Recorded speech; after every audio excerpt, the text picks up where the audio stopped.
Hey guys, thanks for joining me again. In this next little series we're going to do, I'm going to focus on some SUP surfing tips and just surfing tips in general. Give you a bit of an idea of where to look for in your local area for a few waves. And we'll look at why waves break and all that sort of cool stuff. And I'll even show you how to paddle out through waves on your SUP and that as we get down the track. But just to start with, I want to focus on swell direction and how to know which local spots of yours are going to be firing on which swell direction, so you don't waste time driving around. A lot of us are really busy with kids and everything else. Sometimes you've only got an hour or two window to find a surf, so you don't want to waste your time driving around to dead-end spots where there's no surf, when you can just have a look at your internet, get a swell direction and know exactly where to go to. So watch this clip, I'll help you out with that, and then we'll kick on to some other surfing tips. So firstly, to understand swell direction properly, I did mention this in my clip on understanding the wind. You really need to know your geographical location and all your local surfing spots. So you need to be able to go to each one of your surfing spots and recognise where north, east, south and west is. If you can't do this, it's really pointless even starting to explain it. If you want to get into surfing and really understand it, you just need to learn those basics. So we've got that out of the way. So I'm in quite a large bay here with very long headlands. So for example, we've got this big headland here at the southern end of this bay. It's going to block a hell of a lot of swell. So we need to understand the swell direction to know which swell is going to get into this bay and which swells aren't. So if we say straight behind me is direct due east or directly east, that means that if we have a look on the internet and it says we have a 2-metre swell from the east, it's going to be coming from the east, from that direction, and it's going to be coming in and really hitting this beach nicely, okay? But not all swell comes directly in from the ocean, from like you're looking out at the horizon. Most of the time it has an angle on it.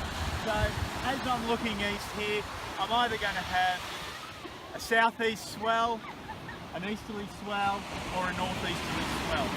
We do get pretty solid southerly swells here on the east coast, but at our location here, due to the shape of the continent down on the Victorian border there, we are very sheltered from that southerly swell. So southerly swells don't hit us at all here.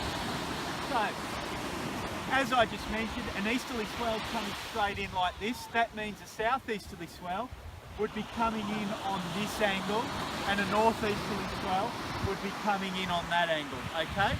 So, if we have another look around at this headland over here, you can see that the headland is that big.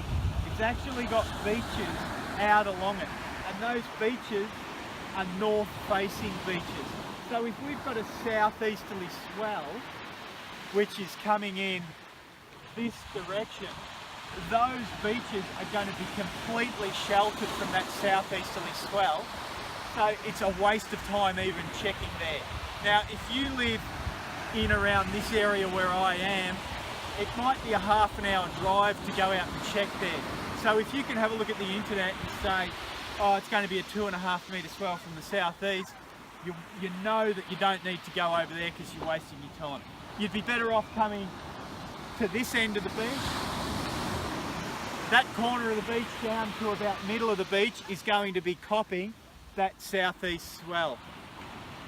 On the other hand, if we've got a northeasterly swell of 2.5 metres, that means a northeasterly swell of 2.5 metres would be coming in this way. It would be hitting the headland over there. So on a northeasterly swell, we would go to the north-facing side, or the southern headland, and on a southeasterly swell, we would go to the northern side, or the south-facing headland.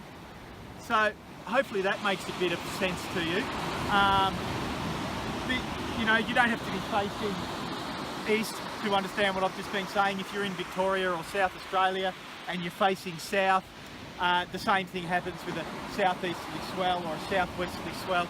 You just need to learn your locations, learn your directions, so when you look at the internet, you know, you don't waste your time driving around looking for waves. Now, there's only one situation where a southeasterly swell would get in over there, and that would be if we have an absolutely monstrous swell. So if we have a huge pressure system off the coast and it's driving maybe a 6 metre swell, we may get some swell wrapping around and hitting some of those beaches, but it's going to be hitting them on a pretty weird angle.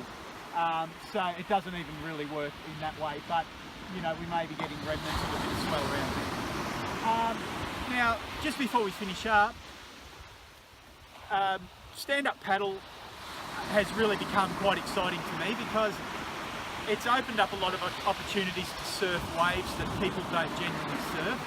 And as for those of you that surf now, you understand that the surf's getting more and more crowded and it's getting really frustrating out there and people are getting frustrated with the crowds.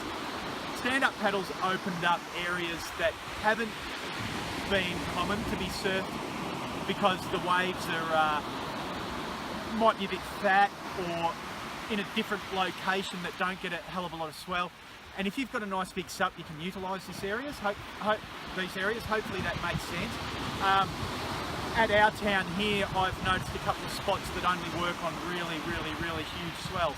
I've only seen them break once or twice, but I'm waiting for that next swell to come from the correct angle that I've seen them break before to take advantage and get a nice big board out there and ride some of those big fat walls. So stand-up paddle allows you to find locations where the standard paddle stand-up prone surfer, the waves aren't any good to those, so we can sneak out there on our sup and have a really great time and find some uncrowded waves and really get out there and explore and find some waves that aren't commonly ridden. So learn your directions, learn your swell directions, and just start to look around, look at different reef structure that breaks that might be suitable for your sup. But if you're going to do that, make sure you're prepared for all conditions. If you are going out there on a huge swell, be prepared that conditions can change rapidly. Have an exit strategy of getting out of the water, have someone with you, and be really confident in your abilities and don't take stupid risks. But there are waves out there that people are just overlooking that really work well for a sup. So keep your eyes open. Okay? Thanks for joining me, and I'll see you in the next clip.